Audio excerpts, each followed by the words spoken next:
Dans cette vidéo, je vais te montrer des aspects un peu techniques. Hein. Bon, c'est aussi un pense-bête pour moi.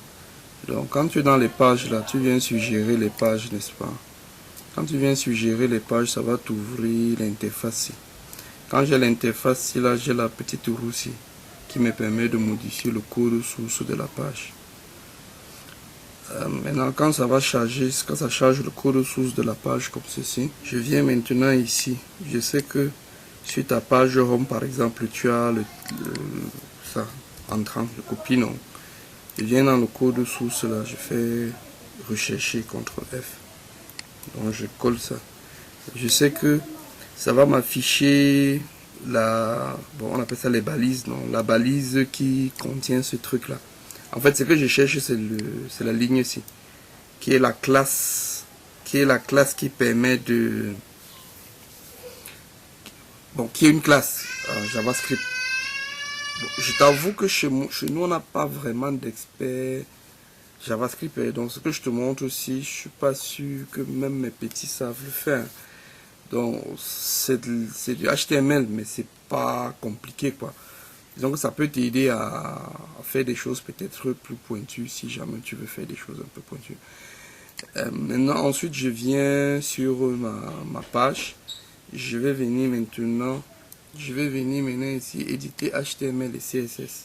Dans éditer HTML et CSS, je vais chercher dans CSS ici.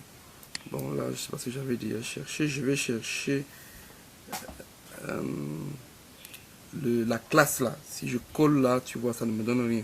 Donc, ce qui fait que j'efface. Donc, il y a carrousel, non. Donc, il y a deux carousels. Donc, je vais procéder par tâtonnement. Donc, j'ouvre ça, ça m'ouvre ce carrousel-ci. Oh. Qu'est-ce que je fais? Quand ça ouvre le carrousel-ci, je sais que voici la classe que je suis en train de chercher. Maintenant, puisque moi, je ne connais pas comment rendre ça transparent, je copie simplement ça et je donne à ChatGPT. Et dans mon prompt, le prompt que j'ai mis là, c'est ça. Je lui ai dit, j'ai la classe suivante, j'ai collé la classe et je lui dis, je veux que l'arrière-plan soit désactivé. Et lui, il me donne le code qu'il faut pour que l'arrière-plan soit désactivé. Donc, il m'a dit qu'il peut simplement mettre transparent. Je copie et je viens ici, dans arrière-plan là, je colle transparent et je save. Bon, je sauvegarde et j'observe ce que ça va donner.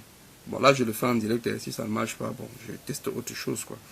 Là, c'est pour te montrer peut-être comment faire certaines choses. C'est pareil si on veut corriger le problème du scroll, là.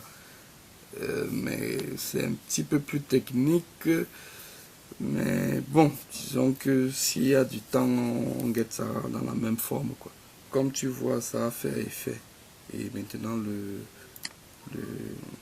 l'arrière-plan de ce truc est maintenant désactivé et tu peux maintenant travailler. L'avantage de cette approche, c'est que ça s'applique à toutes les classes qui utilisent ça, non? Et comme cet objet là utilise cette classe, elle va donc mettre à désactiver le background chez tout le monde.